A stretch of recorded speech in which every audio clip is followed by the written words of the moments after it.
So here's the deal. This video needs to go super quick. I'm going to try and spend as little time as possible. Um, Previous videos, I have a couple of videos. There is a fire in my town. It's the Goodwood fire. Huge fucking fire. It's threatening a lot of the parts of the town. But I'm going to talk to you about what I have in my truck. And here I am. I'm sitting in my truck. So let's start with the inside of the cab. So, obviously, I have the orange roadie mud jug. I have just a little cheapy flashlight, but it's really good for being cheap. I actually just swapped a 18650 into it. You can see clearly what's going on here. And I can use this inside the truck. This thing, I would not regret getting another one of these. And of course, it's got the strobe on it.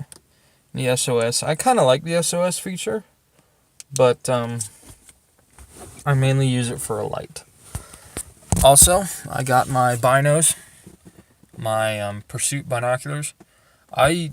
What I'm having these in my truck for is I have them for spotting fires, wherever they may be. If for some reason I find myself on top of a ridge, I can look down into houses, see who's where, see who's doing what, see if somebody needs help somewhere, so that way I'm not wasting time going down there or perhaps passing up someone who's in a dire situation. Moving on to the back seat here, I have a hoodie, and I actually have my welding rig right there. That's my hood. It's a Lincoln Viking. I got my blast bag, or my backpack. You guys have seen what's in there. It's got all the good stuff and the road flares and stuff. And also, I have my rifle. Now, a rifle is not meant for fighting fires, but a rifle is meant for fighting people who are in a hysterical mood and they end up doing things that they really shouldn't be doing, trying to, loot or rob. They take advantage of a situation and people's kind hearts, and they try and exploit that, which is very unfortunate. Moving right along here, I have a roll of Gorilla Tape. And this just sits on my center console. I'll never know when I need this. So I kind of keep it inside my cab. And this right here, this is a United States Forest Service signal whistle. And this is extremely loud. You can probably hear this from a mile or two off. There is a little rattle in there. You can hear it. I can see it. But it seems to be a 3-baffle. And I keep this inside my truck so, someone may not be able to hear my horn, but I can roll down my window and, whistle at them, either tell them to come here or tell them, hey, jump in the truck, help has arrived and you have, a way out. In the back of my truck, I have 2 rock rakes, 2 shovels, and a big ass thing of water. I think I got 10 gallons of water on board, and I know that doesn't sound like a lot, but that's water that I can put in radiators. I can, give aid to somebody if they need water. I could put out small little spot fires.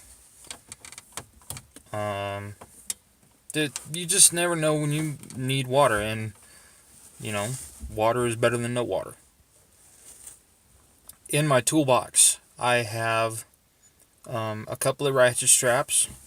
I have an axe. It's not a very good axe. It's not a good axe at all. It's actually a broken S-wing axe, and the head of it broke, so I sharpened the edge, and now I made it kind of like I don't know, I guess you can call it like a vine axe, where you can hook onto a vine and it'll cut it. So I have an axe. I have a set of loppers, or some people call them hedge clippers. They're just little they're full size, but they're not, like full out blades. It's just a little, 3-inch blade. And I can use that for cutting small bushes and brush, trimming up trees instead of cutting the tree down. And it'll actually handle some fairly thick stuff. I've cut stuff, even bigger than maybe 2.25, 2.5 inch stuff. I mean, it's pretty good. I also have a pair of gloves and a file. Now that file can help me and anyone I meet. I can sharpen axes. I can take care of the edges on my shovels.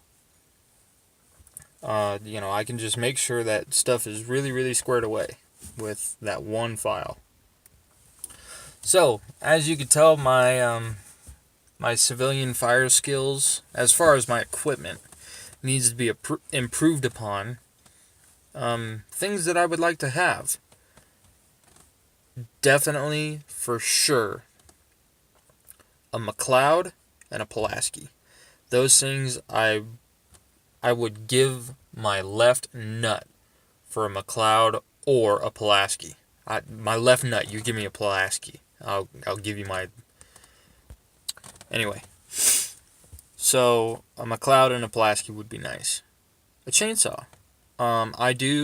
My family does possess a chainsaw, but it is not my saw to do as I wish and haul around in the back of my truck. So, I would like a chainsaw of my own. Water tanks, preferably aluminum. I would like, maybe I can take 2 aluminum fuel tanks, like 100-gallon fuel tanks off of semi-trucks, go to a yard or somewhere. I actually saw 2 of them for sale today.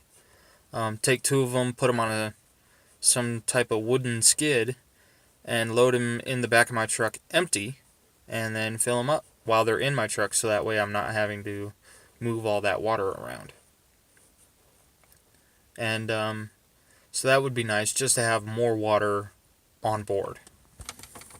A winch and auxiliary lighting. When emergency situations, you really cannot... it's a winch is a godsend. You can pull people out. You can pull debris out of the way. Let's say a door is locked shut and you need to get in there in a hurry. You can hook the winch or a tow strap to the door, pull the frickin' door off.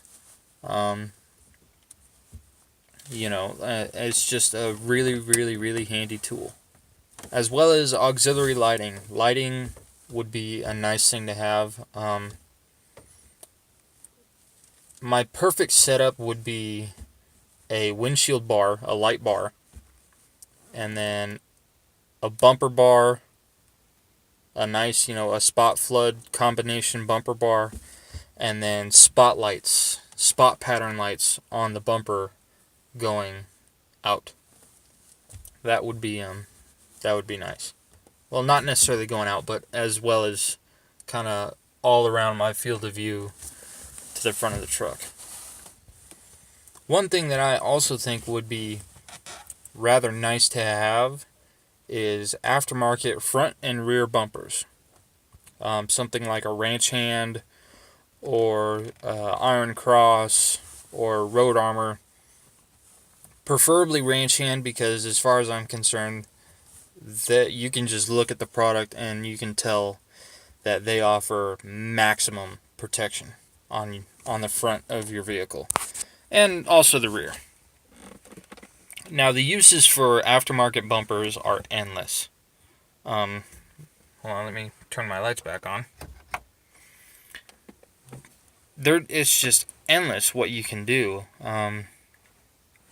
You can push things out of the way, like debris in the road or broken down vehicles. As far as just all around protection for your truck and the passengers in your truck, you really can't go wrong with aftermarket bumpers, because you're flying out of a hot zone, and a tree just falls right in front of you. Boom!